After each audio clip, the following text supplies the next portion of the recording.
Hey everybody, Master Mom Amanda Olson here, and I'm going to be going over some of the chapters in my Parenting Survival Guide book. There are a lot of chapters in this book on bullying, and that is a very separate and important topic that I would like to discuss later. So even though I'll be skipping some of the chapters, I will come back at another time and talk about bullying because I know it's such a big concern for parents and families, and what to do if your child's the bully. So just all kinds of different things like that. Sorry for the dogs playing in the background. They've been sleeping peacefully until about right now. All right, so let's see if I can do this slideshow for you guys.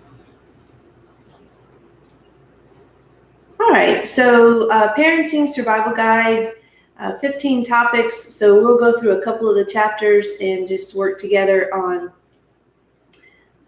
parenting, how to make things good for our homes, harmonious, less chaos, help our children with discipline,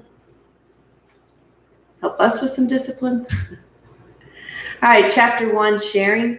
So this is obviously something that needs to happen early on, these lessons. But if your child's older and they're having trouble with this, then you can certainly start wherever they are at. Just maybe a little bit more mature activities than what we'll go over here. But we have this quote from Brian Tracy: "Love only grows by sharing. You can only have more for yourself by giving it away to others."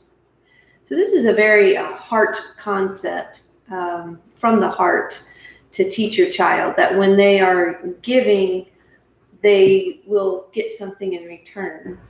And it's not that they give to get, but just that concept of, I'm sharing and then someone shares with me, or I'm giving, like you as the parent, I'm giving you my time and you're giving me back joy.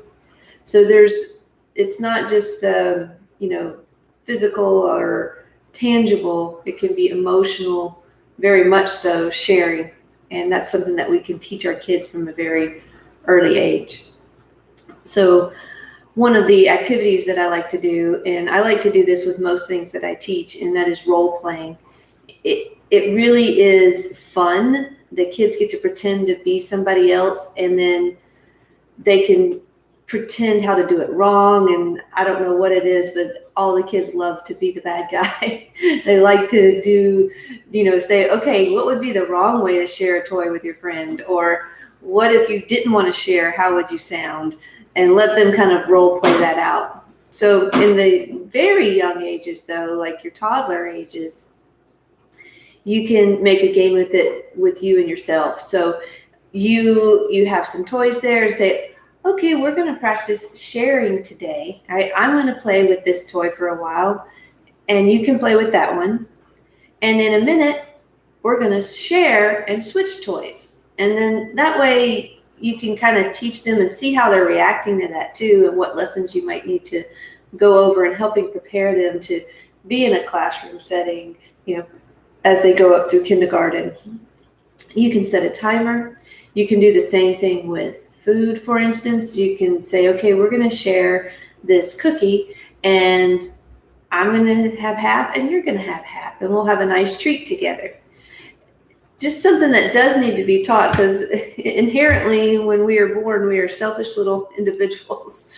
We cry and scream and want everything we want when we want it, and really don't let up until we get it. So learning to share and wait your turn and those sort of things are learned behaviors for all of us. All right. Don't forget to go over, especially with your older children, when they start getting in elementary school and things, when it is not okay to share with others. Sometimes they might think that they're always supposed to give away their toys, or they're always supposed to, share their lunch or share their lunch money, or things like that. They're trying to be nice, and we're teaching them that it's the right thing to do is share, but there are times when it's not okay to share. So make sure that you set those boundaries with your child. There may be, I know a story of where somebody gave somebody else their shoes. They switched shoes, they shared shoes. And so that's not necessarily something that we want them to do. We don't want them to share clothing at school and then come home wearing something else. So set some boundaries with that about what is the right time to share and when it is not appropriate to share. Now, if it's your older child and this is something you haven't really gone over and it seems to be some sort of problem that's happening maybe with a sibling in the family, remember it's a heart issue. So it's not a forced, it'd be difficult to force that sharing. Then you're not happy. The child that you forced to share isn't happy. And it doesn't help with building relationships. So in your older children, and especially with siblings, if you're working on this, work on the relationship, work on the building a relationship of trust and community and teamwork with your children. And that takes time. So be patient with yourself, be patient with them, especially if it's not something that they've been used to. Or maybe you're introducing kids to each other in a blended family situation. Be patient with them and give them time to get to know each other and give them opportunities to help them bond and build a relationship as well. All right, chapter 6, and I did say I was going to skip some chapters because they are on bullying, and I'd like to take that topic all by itself. So chapter 6, strong-willed children. This little guy looks like he has planted his feet in the earth and he is not moving no matter what. I think we've all seen this face. So if we are at this point, the child's at this point, it's going to be very difficult to force them to do something. You may be able to force them, but there's going to be some screaming and yelling and pushback and probably a scene. So our best thing that we can do is try to prevent it getting to this point. It's not always possible. There are some strategies if it does, but we want to kind of look ahead, especially if our child exhibits this kind of strong-willed behavior often. So I have a quote here: being strong-willed is not always a negative trait. Help your child learn to use their powers for good. All right. I like to think that if you have in your mind, what you want out of life, whether you're 3 years old or 30 years old, that is not a bad thing. It's just, how do we get the things that we want or achieve the things that we want while not hurting those around us, and by also having a sense of community, and just like the lesson we had before on sharing. So I call it using your powers for good. So if you have a strong will and you have that confidence, how do we use that to help not only ourselves, but the people around us? So one of the things you have to remember is that this is a power play, and you need to stay in control of your emotions. It's really easy to jump right in and match them, strong will for strong will, mood for mood, emotion for emotion. And that kind of matching is not something that you want to do with your strong-willed child. You always want to be above whatever their attitude problem is. And that means you have to stay in control of your emotions. So one of the things also to remember, because it is a power play, is that they are not going to be motivated necessarily by a privilege or a treat of some kind, whether it's food or a toy, getting out of timeout. These aren't things that are going to motivate them, because it's a power play. It's an emotional play. They want to know that they have control over you. So the more you can let them experience that their bad behavior is not affecting you emotionally, it's not making you upset, the better off you are. Easier said than done. This takes some practice ahead of time. All right. It takes a conscious effort on your part of when your little one, you say it's time to go, and they stomp their foot and give you that face that we're looking at right there and saying, I don't want to, you can't make me. Well, that can be embarrassing. That can be upsetting. It can make you angry. And what you want to try to do in that situation is not let that all come out, not let your child know that you are or that they are getting to you. All right. So stay in control of your emotions and have your boundaries set. And that is the next topic here, strategies for preventing bad behavior. You need to have a game plan ahead of time. Excuse me, just one moment. So my game plan ahead of time was to not have toys for my dogs while I was doing this, but they found one. Sure did. All right. So preventing bad behavior. So if your child has a tendency to act a certain way, say when it is time to go, let's take that example. It's time for us to leave and your child is always throwing a fit about that situation. It's always a struggle. You have to grab their arm, drag them out practically. Sometimes they're kicking and screaming. And you're embarrassed, you get upset, and the car ride home is never fun.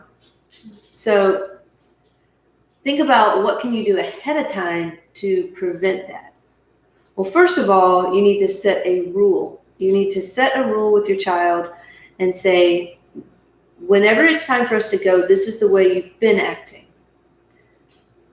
You are not allowed to act like that anymore. If you act like that anymore, here is the consequence. So let's go over that again. This is how you've been acting. This is how I want you to act. Here is the consequence if you don't. Very simple 3-step process. So you need to let your child know ahead of time that their behavior is incorrect. Make it very clear what you expect from them, how you expect them to behave when you say it's time to go. And then the most important part is follow through on your consequence, whatever that is. So if it's a problem with them throwing a fit whenever it's time to leave, a very good strategy is to give them a warning. Say, all right, Johnny, we're going to need to leave in about 5 minutes. I want you to get ready to go. Now, they should have already had a discussion with you that there's no talk back at this point.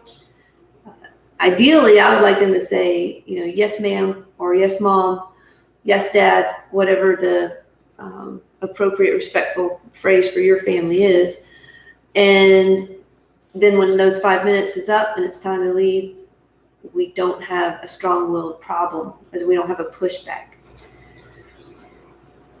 They're probably not going to do that right the first time, second time, maybe even third time, but they should do it right fairly quickly if you follow through with whatever your consequence is, whether that's timeout or no screen time or losing another privilege.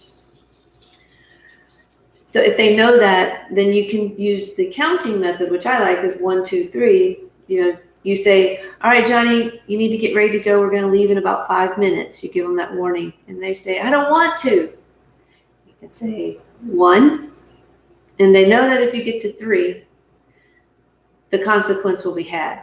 So you're giving them that chance to change. You're not expecting immediate change. You're giving them a chance to remember what they're supposed to do to help them learn how to control themselves. They're working on self-control too. So you're giving them that chance. And then when it's time to leave and you say, okay, our 5 minutes is up, we got to go. And they stomp their foot and give you our little strong-willed face right there. You can say 2. If they straighten up, say thank you, get in the car, go. That's the end of it. We were fairly successful with that change of behavior. That's okay. If you get to the 3rd time, then you do need to follow through with the consequence.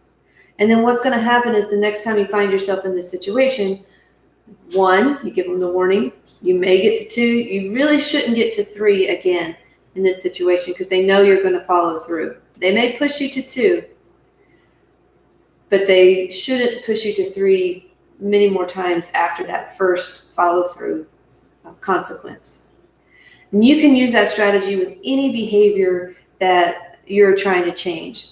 Maybe it's not they don't want to leave. Maybe it's they don't want to go. All right, they're giving you a really big pushback for going to preschool or going to kindergarten or wherever it is they need to be going. you can use the same strategy. And they need to learn how to go places as they age without you, and that you're going to be there when the time is up, when school is out, when the Sunday school lesson is over, when soccer practice has ended. You'll be there. They need to learn how to trust that, but they also need to learn how to go and spend that time away from you and feel secure. So you might use that strategy in that situation. You can use this strategy with older kids getting their homework done. These are things that you want to do if you're facing this strong will. This child is not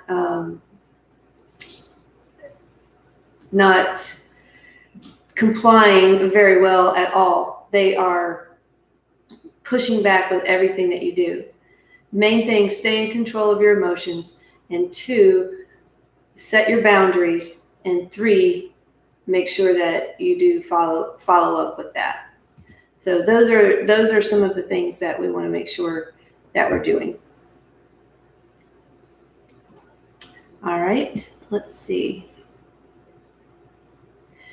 I think for today, that is plenty. We went over sharing. We went over strong-willed and gave you some great strategies that I hope will be helpful with that.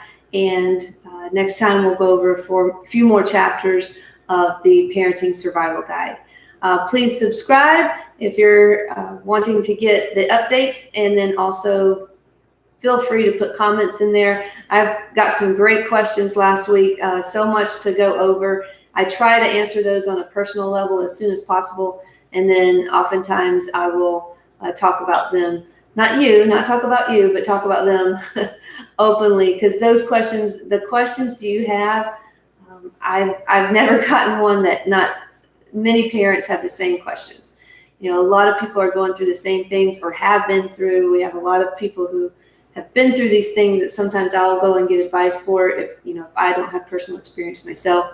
I want to make sure that as giving you parenting advice, I am giving you the best advice that I can to help you create a happy and harmonious home. So again, subscribe, like the video if you did like it. Sorry for a couple of distractions, and I will see you soon. Thank you.